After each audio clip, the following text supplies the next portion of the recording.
எந்த அளவுக்கு இந்த டிகிரி உங்களுக்கு இம்பார்ட்டன்ட், இப்போ எப்படி வேலை போயிட்டு இருக்கு, எதில்? கண்டிப்பாக. என்னுடைய பேர் ஷெர்லின் ஜோஸ். என்னோட சொந்த ஊர் விருதுநகர்.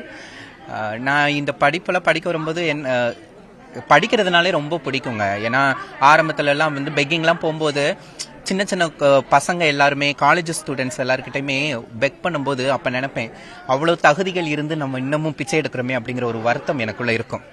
அது ரொம்ப வலிச்சிச்சு. சரி, ஏதாவது ஒன்று படிக்கணும், சாதிக்கணும் அப்படின்னு சொல்லிட்டு முடிவெடுத்தேன்.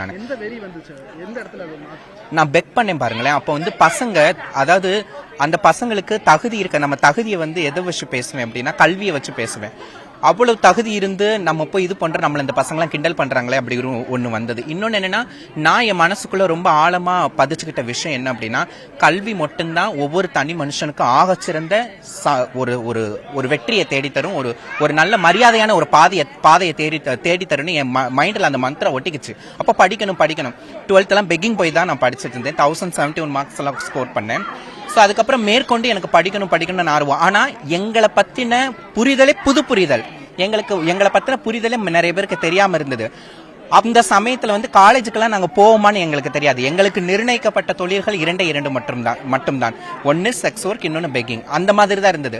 அதை பார்த்து வளர்ந்து வந்த இளைய சமூகத்தினை சேர்ந்த நானும் அப்படிதான் நினைச்சேன். அதுக்கப்புறம் தான் புது மாற்றத்தை தேடி போகலாம் அப்படின்னு. என்னைக்கு சரியான நேர்த்தியான மரியாதையான ஒரு மாற்றத்தை தேடி நான் போக ஆரம்பிச்சேனோ அன்னைக்கு அன்னையிலிருந்து இந்த சமூகத்திலையும் சரி, தனி நபர்களாலையும் சரி, நான் நிறைய வழிகளை அனுபவிச்சேன். ஸோ தொடர்ச்சியாக நம்ம இதே மாதிரி பயணிக்கணும் அப்படின்னு சொல்லிட்டு நான் பயணிச்சேன். நிறைய நல்லவனுங்கள். இவங்க என்னுடைய அம்மா, இவங்க இல்லைன்னா நான் உயிரோடவே இருக்க மாட்டேன். ஸோ அந்த அளவுக்கு என்னை வந்து கொண்டு வந்தாங்க. ஸோ இந்த மாதிரி தான் யாராவது ஒரு ஆள் நம்ம கிட்ட, சின்ன குழந்தைங்களா இப்போ வந்து திருநர் குழந்தைங்களா மாறுறப்போ யாராவது ஒரு ஆள் உந்து சக்தி இருக்கணும். அந்த பெற்றோர்கள் விட்ட கையை யாராவது ஒருத்தவங்க வந்து பிடிக்கணும். பெற்றோரை பிடிக்கலாம். ஆனா அவங்க ஏத்துக்கிற இந்த சமுதாயத்துல வந்து ஏற்படுற சில கௌரவ பிரச்சனைகளால ஏத்துக்கிறதுக்கு தயங்கலாம். ஆனா யாரோ ஒருத்தவங்க பெத்தவங்க ஸ்தானத்துல பிடிக்கணும். இல்லைன்னா அந்த குழந்தைங்க வழி மாறிடும். நான் வழி மாறிடவே கூடாது அப்படிங்கிற ஒரே நோக்கத்தோட கஷ்டப்பட்டு படிச்சேன். உங்களுக்கு எவ்வளவு கஷ்டப்பட்டு அப்படின்னா, இனிஷியல் ஸ்டேஜ்ல எல்லாம் நான் வந்து பெக்கிங் தான் போய் கஷ்டப்பட்டு படிச்சேன். கஷ்டப்பட்டு என்னோட யூஜி பிகாம் சிஎஸ் கம்ப்ளீட் பண்ணிக்கிட்டே வந்து டைப் ரைட்டிங் என்னென்ன இருக்குதோ என்னை வந்து நேர்த்தியா சரியா பவர்ஃபுல்லா ஆக்குறதுக்கு என்னென்ன விஷயம்லாம் எனக்கு தெரிஞ்சிச்சோ அது எல்லா விஷயத்தையும் வந்து நான் கத்துக்க முயற்சி பண்ணேன். அப்படி நான் கத்துக்க முயன்ற ஒரு விஷயம் தான் இந்த லிபா. உண்மையிலே வந்து கல்வி வந்து இலவசமா கொடுக்குறாங்கிறப்போ அதெல்லாம் எங்களுக்கு தான் தெரியும். இப்ப சக ஆண்கள் பெண்கள் அப்படிங்கறத தாண்டி எங்களுக்கு தான் தெரியும். இழந்த ஒருவனுக்கு தான் அந்த வழியோட முழுமையான வழி என்னன்னு தெரியும். அப்படிதான் நான் படிச்சேன். சக்சஸ்ஃபுல்லா கம்ப்ளீட் பண்ணிட்டேன். மினி எம்பிங்கிற கோர்ஸ் கம்ப்ளீட் பண்ணி முடிச்சுட்டு பிளேஸ் ஆயிட்டேன். ரீசெண்டா வந்து அக்சென்ச்சர் ஐடி கம்பெனியில ஒர்க் பண்ணிக்கிட்டு இருக்கேன். ஹெல்த் ஆபரேஷன்ஸ் அசோசியேட்டா ஒர்க் பண்ணிக்கிட்டு இருக்கேன். எனக்கு ரொம்ப பெருமையா இருக்குங்க. நான் ரொம்ப நாள் வந்து எதிர்பார்த்துக்கிட்டு இருந்த கனியே இதுதான்.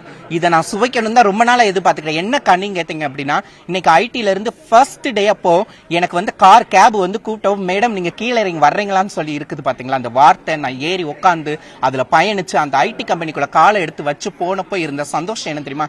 நான் ரொம்ப நாளா அதுக்கு கஷ்டப்பட்டிருக்கேன். அந்த வலி, வேதனை, நிறைய விஷயங்கள் வேற ஒண்ணுமே நாங்க எதிர்பார்க்கல. என்ன தெரியுமா? மனுஷங்களா மதிச்சு அந்த மரியாதை எல்லாரும் இன்னைக்கு சகஜமா வாழ்றாங்க பாத்தீங்களா ஒரு வாழ்க்கை. காலையில எந்திரிச்சு படிக்கணும், காலேஜ் போகணும், ஏதோ ஒரு வேலையை பார்த்தோம் அப்படின்னு அந்த மாதிரியான ஒரு இயல்பான வாழ்க்கைக்கு ஆசைப்படுற இடத்துல தான் இன்னமும் நாங்க இருந்தோம். அந்த இயல்பான வாழ்க்கை கிடைச்சிருச்சு. மாசான சம்பளம் வாங்கி வாடகை கொடுக்கணும், எல்லாம் பண்ணணும். அப்படி இல்லைன்னா என்ன நடக்கும்? ஒவ்வொரு தடவையும் யாரோ ஒருத்தவங்களை கேட்டுக்கிட்டே இருக்கணும். அந்த சூழ்நிலை எனக்கு மாறிடுச்சு. அதுவே எனக்கு ரொம்ப சந்தோஷம். எனக்கு கடவுளா கிடைச்ச அம்மா, இவங்க கிடைச்சதுக்கெல்லாம் நான் ரொம்ப சந்தோஷப்படுறேன்.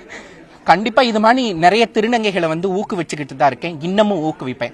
எவ்வளவு தோல்விகள் என்னோட வாழ்க்கையில நடந்தாலும் இன்னமும் நிறைய திருநங்கைகளை, முன்மாதிரிகளை இந்த சமூகத்துக்குள்ள நாங்க எல்லாம் சேர்ந்து இணைஞ்சு கொண்டு வந்துகிட்டே தான் இருப்போம். அது என்னைக்குன்னு பாட்டு மாட்டோம். சக்சஸ்ஃபுல்லா நாங்க நிறைய பேரை வளர்த்து விட்டுருக்கோம்.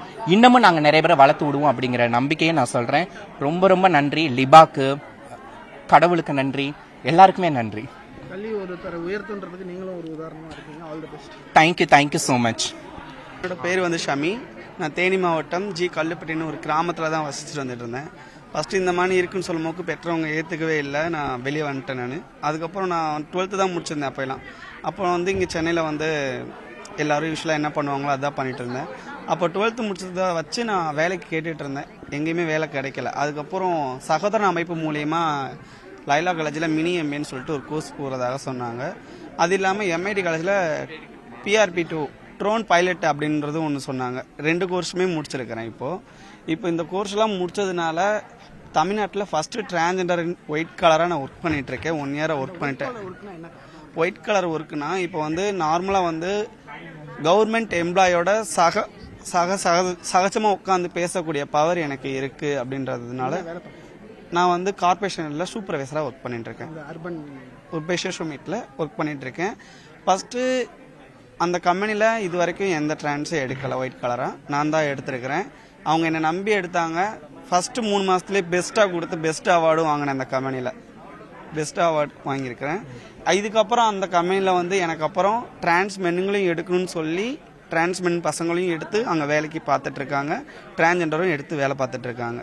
ஸோ என்ன மூலியமா அங்கே LGBT கம்யூனிட்டிக்குள்ள வேலைக்கு தருவாங்க அப்படின்றத நான் சொல்லிட்டு இருக்கேன். அவ்வளோதான். தேங்க்யூ. என்னோட பேர் வந்து மயூரா. நான் வந்து பிரசிடென்சி காலேஜில் 2ஆம் ஆண்டு படிக்கிறேன். இவங்க வந்து எங்கள் ஆயா. நான் வந்து வியாசர்பாடியிலேருந்து வரேன்.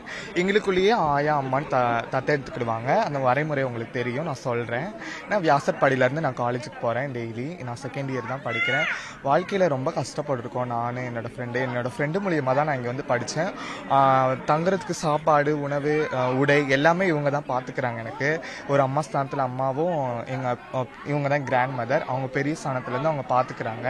படிக்க வைக்கிறதும் இவங்க தான். அதனால் நான் வந்து ஒரு வருங்காலத்தில் ஒரு நல்ல மாணவியாகவும் ஒரு நல்லா பிற்காலத்தில் பின்னாடி வர திருநங்கைகளும் படிக்க வைப்பேன் அப்படின்னு சொல்லி நானும் கூட்ட வந்து இவங்க மூலியமாகவும் படிக்க வைக்கிறேன்னு சொல்லியிருக்காங்க. எங்கள் ஆயா பேசுவாங்க. 12th முடிச்சோடனே இந்த MBA கோர்ஸ்? ஆமாம், 12th முடித்தோடனே சகோதரன் ஆஃபீஸ் மூலியமாக இங்கே படித்தாங்க. 2022 ஜாயின் பண்ணேன். என்னென்ன சொல்லி கொடுக்குறாங்க இங்கே? அக்கௌண்டன்சி, டேலி இதெல்லாம் சொல்லி தந்தாங்க. கொஞ்சம் யூஸ்ஃபுல்லாக இருந்துச்சு. நல்லா யூஸ்ஃபுல்லாகவும் இருந்துச்சு. கொஞ்சம் வேலைக்கும் வந்து யூஸ்ஃபுல்லாக இருக்கும். என்ன படிச்சிருக்கீங்கன்னு கேட்பாங்க. 12th அது மாதிரிலாம் சொல்ல முடியாதுலாம். இது ரொம்ப வேல்யூவான கோர்ஸ் தான் MBA. அதனால் கொஞ்சம் வேல்யூவாக தான் இருக்கும். தேங்க்ஸ் ஃபார் லீவா. All the best.